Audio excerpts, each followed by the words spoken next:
काल Pachad police station जिल्हा छत्रपती संभाजीनगर ग्रामीण या ठिकाणी पैठण जिल्हा मध्यवर्ती सहकारी बँक आहे त्या बँकेचे काही 25 लाख रुपये एक गणेश आनंदा पहिलवान 59 वर्षाचा सेवानिवृत्त त्या बँकेचा कर्मचारी आहे। तो एका बँकेतून दुसऱ्या बँकेत घेऊन जात असताना ही सदरची रक्कम दोन अनोळखी इसम अचानकपणे रस्त्यात आले आणि त्यांनी ते पैसे जे आहेत ज्या गोणीमध्ये होते ते जबरदस्तीने हिसकावून ते पळून गेले होते।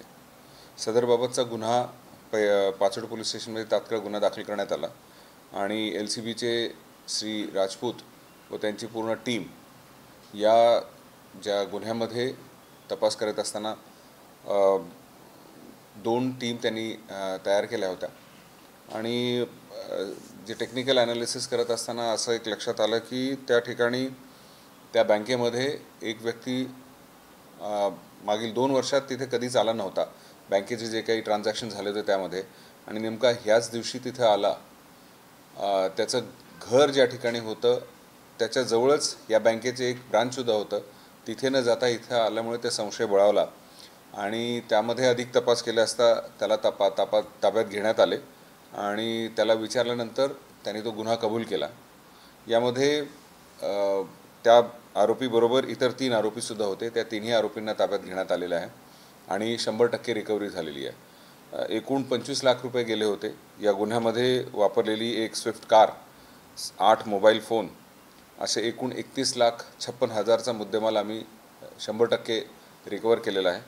मला असं वाटतं की यामध्ये LCBची टीम याचं खूप महत्त्वाचा रोल यासाठी आहे कारण गुन्हा होऊन 12 तासाच्या आत सर्वच्या सर्व आरोपी अटक झालेत आणि 100% माल रिकवर झालेला आहे।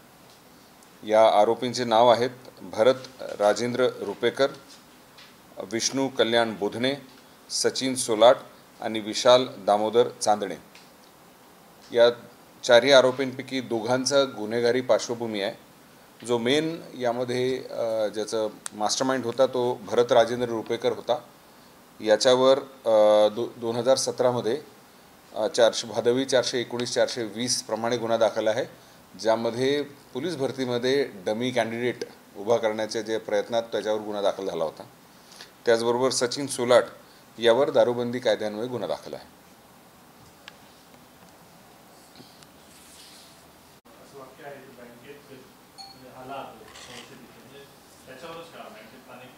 हो, परंतु 2 गोष्टी त्याच्यात पिक्युलियर होत्या। एक तर तो ज्या ठिकाणी राहत होता तिथं ह्याच बँकेची एक ब्रांच ऑलरेडी होती तिथे।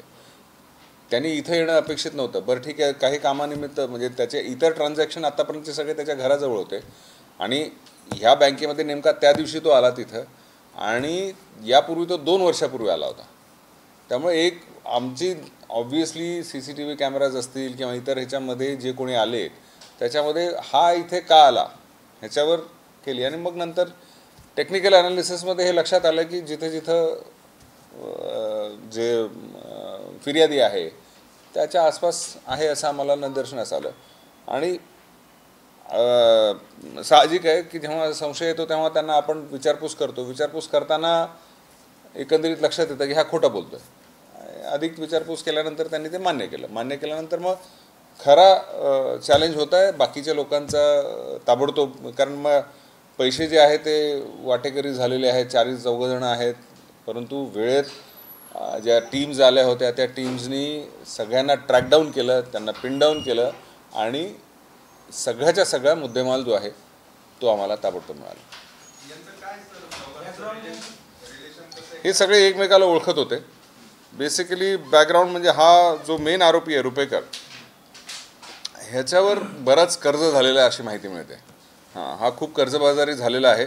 आधीचा जो गुन्हा आहे त्याच्यावर गुन्हेगारी पार्श्वभूमी असल्यामुळे कोर्टाच्या मॅटर्स असतील इतर त्यामुळे ह्याने हा कृत्य केलेला आहे आणि बाकीचे त्याचे सगळे मित्रमंडळी आहेत।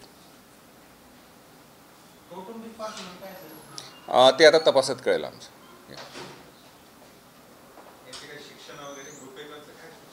शिक्षण त्याचं का ग्रॅज्युएशन झालेलं आहे ऑब्व्हियसली, पण बाकी डिटेल्स अजून यायचे। आता PCR त्याला किती तारखेपर्यंत मिळालेली आहे? 19 तारखेपर्यंत त्याला PCR मिळालेली आहे। सर चांगली कामगिरी आहे, टीमला काही रिवॉर्ड वगैरे काही? 100% रिवॉर्ड देणार, 100%. तो डिटेल्स मी देणार नाही, परंतु मला आनंद ह्या गोष्टीचा आहे की जेव्हा हा फिर्यादी आला, फिर्यादी हा जवळपास 60 वर्षाचा होता.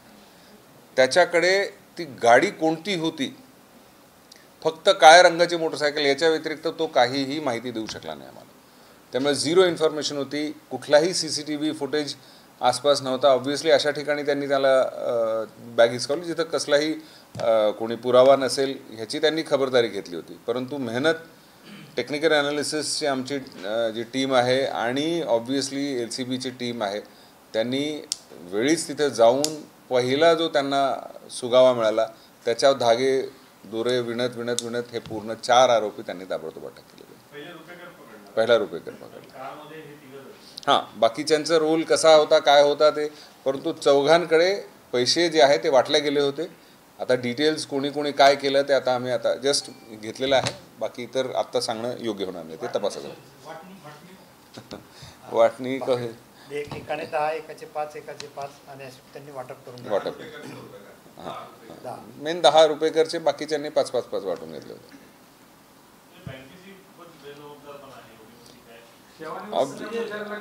ऑब्व्हियसली त्याचं आम्ही आता हे घेणार आहोत की हे अतिशय ज्याला आपण म्हणतो की इररिस्पॉन्सिबल बिहेवियर आहे.